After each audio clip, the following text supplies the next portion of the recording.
அஸ்ஸலாமு அலைக்கும். இன்றைக்கி எங்களோட பக்ரீத் நாள் எப்படி போச்சு அப்படின்றத அந்த வீடியோவில் பார்க்க போகிறோம். இந்த வீடியோ கண்டிப்பாக மிஸ் பண்ணாமல் பாருங்கள். பிரியாணிக்கான முக்கியமான டிப்ஸ் நிறையவே இருக்குது. பக்ரீத் மார்னிங் குளிச்சுட்டு தொழுதுட்டு மார்னிங் டிஃபன் முடிச்சுட்டு லஞ்சுக்கு என் ஹஸ்பண்டோட தம்பி வீட்டுக்கு வந்துட்டோம். என்னோட கோ சிஸ்டரும் அம்மாவும் சேர்ந்து மட்டன் பிரியாணி செய்கிறாங்க. அம்மாவோட மட்டன் பிரியாணி ரொம்பவே சூப்பராக இருக்கும். இதுக்கு முன்னாடி அவங்களோட மட்டன் பிரியாணி சாப்பிட்டு மட்டும் இருக்கேன். இப்போ தான் அவங்க எப்படிலாம் செய்கிறாங்கன்றதை பார்த்துருக்கேன். டிப்ஸ் உங்களுக்கு கொடுக்குறேன், கண்டிப்பாக நோட் பண்ணி வச்சுக்கோங்க. மட்டனை வந்து குக்கரில் இஞ்சி பூண்டு உப்பு சேர்த்து வேக வச்சு எடுத்து வச்சுக்கிட்டாங்க. அப்புறம் பிரியாணிக்கு வந்து கடலெண்ணெய் யூஸ் பண்ணுறாங்க. இது முக்கியமான டிப்ஸு. இது வரைக்கும் நான் வந்து கடலெண்ணெய் யூஸ் பண்ணி பிரியாணி செஞ்சதில்லை. செஞ்சு பாருங்கள், ரொம்பவே சூப்பராக இருக்கும். கடலெண்ணெய் சேர்த்துட்டு பட்டை கிராம்பு ஏலக்காய் சேர்த்துக்கிட்டு கட் பண்ணி வச்சா ஆனியன் அதையும் சேர்த்து நல்லா வதக்கி விடுறாங்க. ஆனியன் வதங்கினதும் அவங்களோட ஸ்பெஷல் மட்டன் பிரியாணிக்கான்னு வந்து மசாலா ரெடி பண்ணி வச்சுருக்காங்க.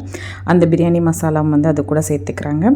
சேர்த்துட்டு நல்லா வதக்கிட்டு அதுக்கப்புறம் வந்து இஞ்சி பூண்டு பேஸ்ட்டு அடிக்கடி பிரியாணி செஞ்சு எக்ஸ்பீரியன்ஸ் இருக்கிறவங்களுக்கு அப்பப்போ எடை போட்டு கரெக்டான அளவு இருக்கா அப்படின்றதெல்லாம் செக் பண்ணி போடணுன்ற அவசியம் இருக்காது. அவங்க கண் அளவுலேயே அவங்களுக்கு தெரிஞ்சிடும் இதுதான் அளவு அப்படின்ட்டு. அந்த மாதிரி தான் அம்மா வந்து சேர்த்துக்கிறாங்க. உங்களுக்கு ப்ராப்பரான அளவோட 2 கிலோ மட்டன் பிரியாணி எப்படி செய்கிறதுன்னு வீடியோ வேணும் அப்படின்னா கண்டிப்பாக கமெண்ட்ஸில் போடுங்க. அம்மாவோட ஸ்டைலில் 2 கிலோ மட்டன் பிரியாணி கண்டிப்பாக ப்ராப்பரான அளவுகளோடு உங்களுக்கு நான் வந்து வீடியோ போடுறேன். அதுக்கப்புறம் வேக வச்ச மட்டனை வந்து சேர்த்துக்கிறாங்க. மட்டன் வந்து 3/4 பங்கு வேக வச்சு எடுத்துருக்காங்க. மீதி வந்து இந்த எண்ணெயில் இஞ்சி பூண்டு வெங்காயம் இதெல்லாம் சேர்ந்து அதை வதங்கி அதோடு சேர்ந்து வேகும்போது கறியில் வந்து நல்ல மசாலா சேர்ந்து ரொம்பவே சூப்பராக இருந்துச்சு மட்டன் பிரியாணி. கண்டிப்பாக இந்த டிப்ஸும் வந்து நீங்கள் நோட் பண்ணி வச்சுக்கோங்க. மட்டன் சேர்த்து அதை வந்து நல்லா கிளறி விடுறாங்க. இப்போ வந்து குக்கரில் நம்ம மட்டன் வேக வைக்கும்போது கொஞ்சம் உப்பு போட்டிருக்கோம். அதையும் பார்த்துக்கிட்டு இப்போ வெங்காயம் தக்காளி சேர்த்துருக்கோம் இல்லையா, அதுக்கும் ஏற்ற மாதிரி உப்பு சேர்த்துக்கிட்டு நல்லா வதக்கி விட்டுட்டு இது கூட வந்து காஷ்மீரி சில்லி பவுடர் அப்புறம் நார்மல் நம்ம வீட்டு மிளகாய்த்தூள் இருக்குது இல்லையா, அதுவுமே சேர்த்துக்கிறாங்க. காஷ்மீரி சில்லி பவுடர் வந்து இந்த கலருக்காக சேர்க்குறாங்க. இது கூட வந்து புதினா மல்லி சேர்த்துக்க போகிறோம். மிளகாத்தூள் போட்டு நல்லா கிளறி விட்டுட்டு அதுக்கப்புறம் புதினா மல்லி அதையும் வந்து இது கூட சேர்த்தாச்சு. புதினா மல்லியெல்லாம் சேரும்போதுவே வந்து வாசம் நல்லா கமகமன்னு வர ஆரம்பிச்சிருச்சு. ரொம்பவே சூப்பரான ஒரு ஸ்மெல்லோட நம்மளோட பிரியாணி ரெடி ஆகிட்டு இருக்குது. அது கூட வந்து தக்காளியும் சேர்த்தாச்சு. தக்காளி சேர்த்து நல்லா வதக்கி விட்டுட்டு இப்போ கொஞ்ச நேரம் வந்து அந்த கறி தக்காளி மசாலா எல்லாம் சேர்ந்து நல்லா வேகட்டோன்னு வேக வச்சுட்டு மூடி போட்டு வேக வச்சாச்சு. கூடவே வந்து தயிர் சேர்த்துக்கிட்டாங்க. தயிர் சேர்த்துக்கிட்டு இதில் முக்கியமான டிப்ஸ் நீங்கள் நோட் பண்ணுறது என்னென்னா, அம்மா வந்து பிரியாணி செய்யும்போது கொஞ்சமாக வந்து ஸ்வீட்லெஸ் கோவா சேர்க்குறாங்க. அந்த வீடியோ வந்து நான் எடுக்காமல் மிஸ் பண்ணிட்டேன் பசங்களோட விளையாண்டுட்டு இருந்ததுனால. அதுவும் சேர்த்து நீங்கள் கண்டிப்பாக பிரியாணி செய்யும்போது ட்ரை பண்ணி பாருங்கள். கோவா சேர்த்து ரொம்பவே சூப்பராக இருக்கும். இப்போ வேக வச்சு அந்த மட்டன் தண்ணி இருக்குல்ல, அதையும் இது கூட சேர்த்து நல்லா வந்து அந்த மட்டன் வந்து நம்ம சொன்னோம் இல்லையா 3/4 பங்கு வெந்திருக்கு அப்படின்ட்டு, இன்னும் நல்லா வேகிறதுக்கு அதை நல்லா மூடி போட்டு உப்பெல்லாம் செக் பண்ணிவிட்டு மூடி போட்டு வேக வச்சாச்சு.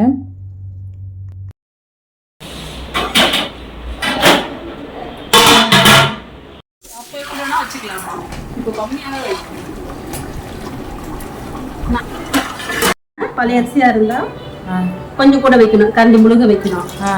அப்படி கொஞ்சம் புது அரிசியா இருந்தா கொஞ்சம் கம்மியா வச்சுக்கணும். அதுதான் ஆமா, அப்படிதான் ஊத்துவாங்க. நானும் அப்படிதான் வைக்கிறேன். நரம்புல ஊத்துறது இல்ல. அப்படியே ஆமா, அரிசி மட்டும் கலந்து போட்டு தண்ணி வந்து அப்படியே இது பண்ணிக்கிறேன். சொல்லி காமிங்க. கரண்டி இப்படி வச்சு இப்ப தண்ணி ஊத்துறோம்னா நம்ம பழைய அரிசியா இருந்தா கரண்டி இது வரைக்கும் ஊத்தணும். இன்னும் கூட ஊத்தணும் இதுக்கு தண்ணி. சரி சரி, நல்லா கரண்டி இந்த உள்ள இது முழுங்குற வரைக்கும் ஊத்தணும். கொஞ்சம் கம்மியா இருந்தா தண்ணி கொஞ்சம். பிரியாணிக்கான தண்ணி அளவுக்கு ரொம்பவே சூப்பரான டிப்ஸ் சொன்னாங்க. அது எனக்கு ரொம்பவே பிடிச்சிருந்துச்சு. அதனால தான் அவங்களோட ஓன் வாய்ஸில் இருக்கட்டும் நீங்களும் கேட்டுப்பீங்கன்னு சொல்லிட்டு அப்படியே போட்டுட்டேன். அப்புறம் பிரியாணி அரிசி என்ன யூஸ் பண்ணாங்கன்னா துளசி பிராண்ட் அரிசி அப்படின்னு சொல்லிட்டு சீரக சம்பா அரிசி யூஸ் பண்ணாங்க. ரொம்பவே சூப்பரான அது பிராண்ட் அரிசி. பிரியாணி ரொம்ப டேஸ்ட்டாக இருந்துச்சு. எனக்கு ரொம்பவே பிடிச்சிருந்துச்சு. உப்பு காரம்லாம் டேஸ்ட் பண்ணி சொல்லிட்டு இதுக்கப்புறம் வந்து நம்ம பிரியாணியை தம் போட போகிறோம். பிரியாணி ரொம்பவே அழகான வாசத்தோடு எல்லாமே கரெக்டான இருந்துச்சு. காரம் உப்பு எல்லாமே கரெக்டாக இருந்துச்சு. இப்போ வந்து மேலே போயிட்டு வச்சு தம் போட போகிறாங்க. கண்டிப்பாக நீங்களும் வந்து இதே மாதிரி ட்ரை பண்ணி பாருங்கள். இந்த டிப்ஸோட ப்ராப்பரான அளவுக்கு இன்னொரு வீடியோ கண்டிப்பாக போடுறேன். இப்போ வந்து தம் கடக்கிற நேரத்தில் நாங்கள் அப்படியே வந்து பசங்களோட விளையாட வந்துட்டோம்.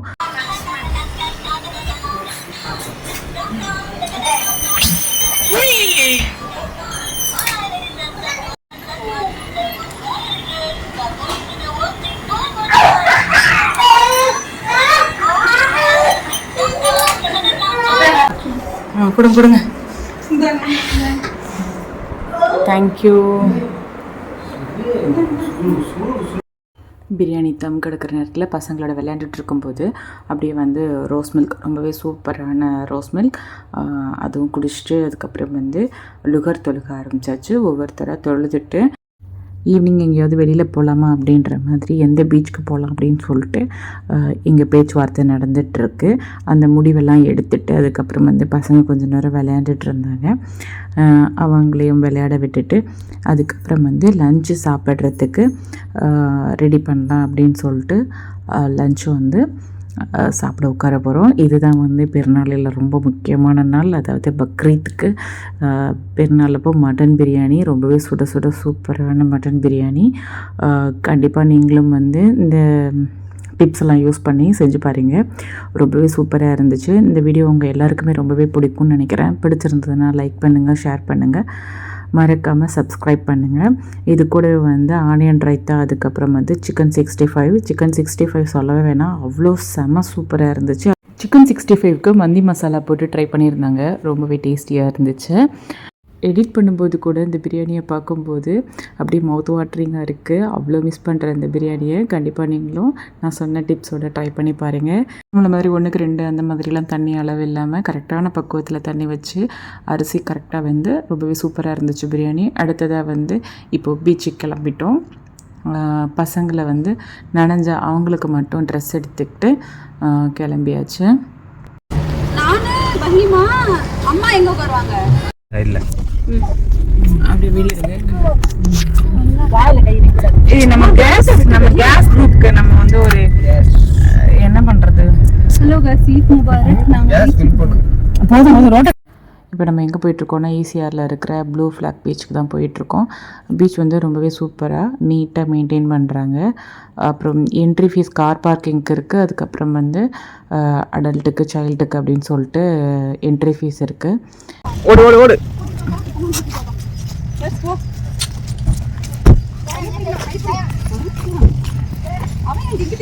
பயோ கார் இது இவ்வளோ இடம் இருக்கு, உள்ள இங்கே விட்டுருலாம். வாங்க, எடுத்துருங்க. உள்ள வரைக்கும் போயிட்டா ரிட்டர்ன் வரப்போ டக்கு ஏறி வந்துடலாம்.